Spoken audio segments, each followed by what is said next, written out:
Bueno, benvidos a Tokio. É a primeira mañá, acabo de sair do hotel e imos explorar un pouco.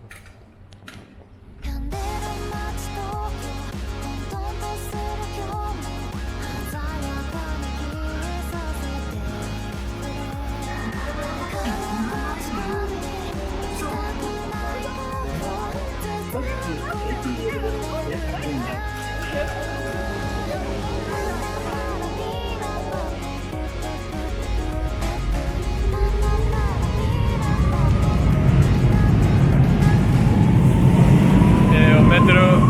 Ui, non se vai escoitar nada. Agora, o metro aquí é bastante complicado. Hai un porrón de liñas. Hai unha circular que se chama Yamanote e logo hai un montón de liñas, pois, como temos ali, ¿no? Liñas individuais que non van en círculo. A verdade que é complicado navegar o sistema este. Aquí hai un mapa parcial, isto non son todas as liñas, pero bueno, as liñas teñen as súas cores, como teñen noutros países, e logo cada estación, aparte de ter o nome en xaponés e nos caracteres nosos, teñen tamén números, o cal é bastante útil para saber onde estás sin necesidade de aprenderte nomes como Shoinjinja Mae. Se aprendes que é SG04, listo. Logo, hai veces que as liñas se convirten noutra liña, é dicir, vas nun tren e vas na liña marrón e de repente se convirte na liña vermella, que me acaba de pasar agora mesmo. Unha cousa que me mola é que teñen a porta esta de seguridade e cada porta diche en que vagón vas a entrar. De feito, cando miras Google Maps para ir de un sitio a outro, tamén che recomenda, depende da estación que vayas, o cambio que vayas a facer a outra liña, recomendache subir nun vagón ou noutro. Isto é así para metro, para tren, para calquera, convoio. E nada, o que tamén me chama a atención, aparte da cantidade de xente que hai sempre, incluso en horas non punta como esta, hai un montón de xente en todas partes no metro, pero dentro do tren van caladiños, van en silencio, a pesar de que non son vagóns exclusivamente para ir en silencio, como pasa en outros países tamén, sino que naturalmente van calados.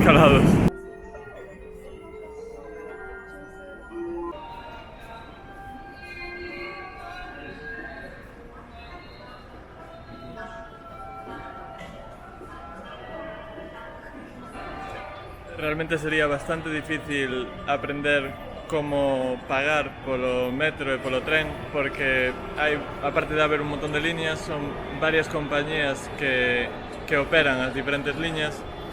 O que teñen é unha tarxeta unificada que podes comprar para non ter que comprar billetes por libre, digamos, porque sabedes, bueno, aparte que non entendo nada, vedes que é moi complicado, depende o prezo do lonxe que vayas, digamos, e tal. Entón, en vez de usar estas máquinas e comprar billetes únicos, o que facemos é poñer cartos aquí e logo nas barreiras que están máis alá poñemos a tarxeta ao entrar e ao sair, e xa nos cobra directamente a tarifa, digamos, optimizada, a tarifa que toca dependendo da compañía que usemos, dependendo da liña que empreguemos.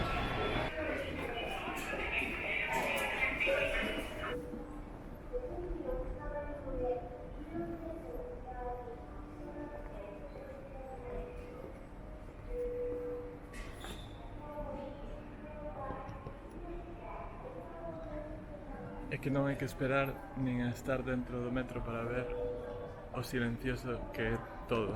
Esta estación, que bueno, hai xente, non hai moitísimo, pero hai xente, está en silencio. Incluso a xente que está falando en volumen baixiño. Nada que ver co sur de Europa.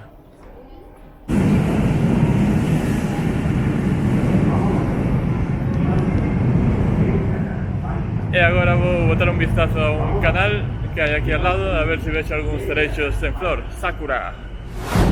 Estou facendo un paseo que pon que é un paseo dos cereixos, que me dixo un cliente que viñera.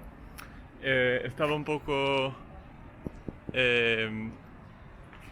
decepcionado porque, bueno, vía que estes árbores non tiñan moita flor e xa sabía que iba a chegar tarde para Sakura. Pero aquí hai algúns aínda que teñen algo de flor, bastante. Son cereixos, imagino que sí. Tampouco estou seguro, pero son bonitos. A verdade é que está chulo.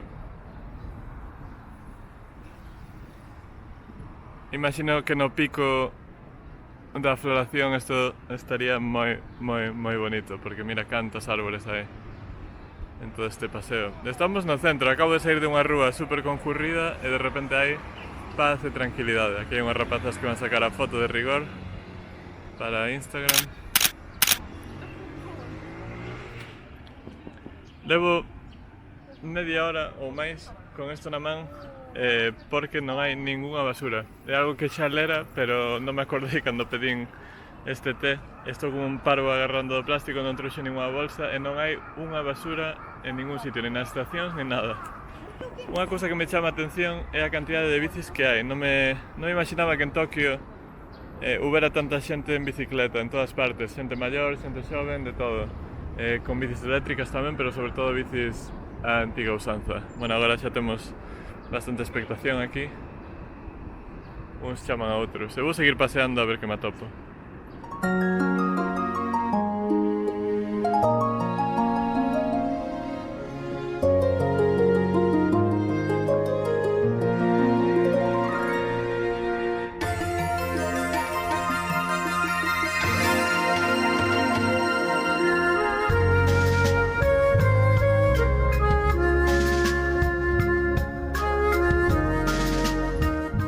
Mira a cantidade de pétalos que hai no río.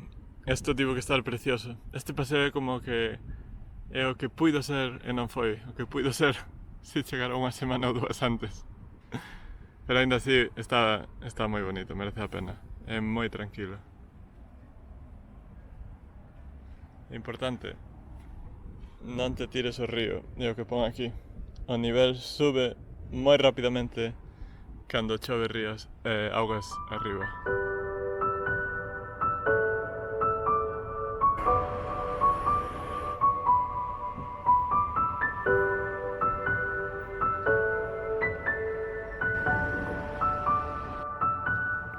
Por favor, non pasees os nenos e fumes, porque senón eles van fumar pasivamente.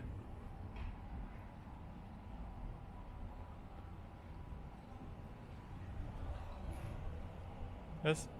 Esta rapaza ven paseando cos seus nenos e non está fumando.